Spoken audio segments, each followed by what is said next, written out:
Stop saying sorry for the tiredness. Stop telling yourself you're just lazy or wanting self-control or that you need another cup of coffee to kick your brain into motion. You are lying in your sheets, staring at the ceiling, feeling like gravity has turned the dial to the max, not because you are broken, but because your soul is refusing to work. The world wants you to think that if you aren't moving, you aren't living. They order you to hustle, to grind, to treat your body like a machine that just requires more fuel. But Carl Jung, the famous Swiss psychiatrist, saw things in another way.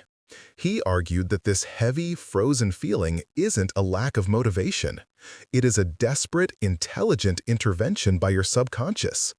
It is your mind pulling the emergency brake because you are racing 100 miles an hour down the mistaken road. And for empaths, this isn't just a metaphor. If you are an empath, your wiring is already set to feel the world at full blast. When you feel that sudden, crushing urge to retreat and sleep, it isn't weakness. It is biology protecting the soul. Here is why your refusal to rise might actually be the healthiest move you have made all year, and how to decode exactly what your silence is trying to say. Picture your energy like a cell phone battery. Most people assume that if the charge dies, the mobile is broken. But Jung would say the gadget shuts down to prevent the wires from frying. When you force yourself to function in an environment that contradicts your nature, your spirit withdraws its participation. It essentially says, if you won't stop this act, I will stop you. This creates a fascinating conflict. Your conscious brain, the part of you that worries about the rent and social rules, is screaming, get up. But the ancient animal side of your psyche refuses to budge. It knows that winter is needed before spring. You cannot tape plastic leaves to a dead tree in January and call it progress. You have to allow the roots to rest in the darkness. Jung identified what we might call 5 distinct varieties of this holy exhaustion. Recognizing which one you are carrying is the difference between suffering inside the fog and using it to navigate. The first type is the fatigue of the false self. This hits when there is a harsh conflict between who you are and who you are pretending to be. Imagine wearing a pair of shoes that are 2 sizes too small.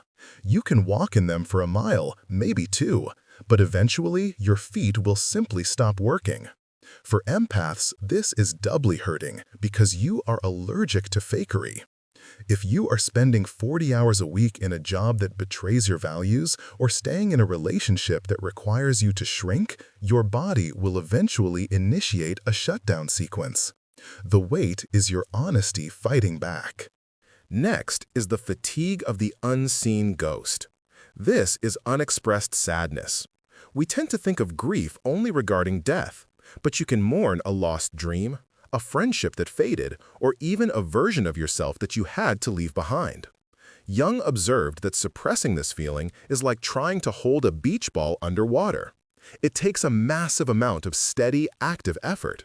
You are tired not because you are doing too much physically, but because you are using 80% of your energy trying to keep the history buried. The third style is specific to your makeup: sensory saturation. As an empath, you are a human sponge in an ocean of oil spills. You absorb the anxiety of your manager, the anger of the driver next to you, and the nervous energy of the person waiting behind you in the checkout line. Most folks have emotional raincoats. Empaths often walk around naked in the hurricane. When you suddenly feel like you can't move, it is often because your storage disk is full. Your system demands a restart. The idleness is actually a cleaning process. You need silence to wring out the sponge.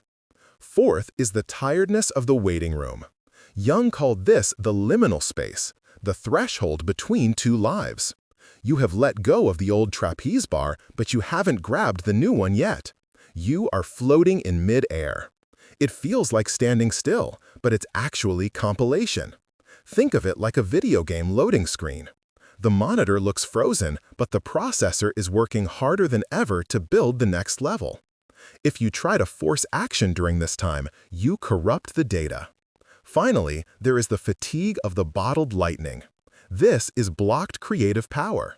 If you have an urge to build, write, speak, or create, and you constantly tell it no because it's not realistic, that force doesn't vanish. It spoils. It solidifies into a huge lead weight in your chest.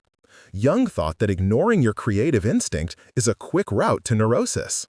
You are exhausted because you are carrying around a sleeping volcano. So, what do you do when gravity triumphs? The usual advice is to fight it. Drink the coffee, make the to-do list, play the happy music. Jung suggests the exact opposite. Give in to the fall. Don't view the silence as the enemy. Look at it as a meeting room where the subconscious is waiting to speak to you. When the world insists you run and your spirit demands you stop, stopping is the revolutionary act. Use this break for what Jung called active imagination. You don't have to meditate perfectly. Just tune the radio of your mind.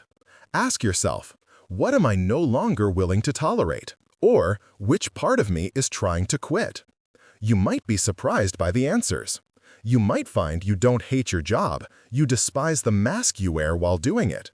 You might find you aren't antisocial, you are just overstimulated. This period of hibernation will end. It always does. But it finishes on its own timeline, not yours. One morning, you will wake up and the gravity will feel normal again. You'll feel a genuine, unforced spark of curiosity, maybe just to cook a new meal or walk down a different street. That is the green shoot pushing through the snow. That is the signal that the update is finished. But here is the warning.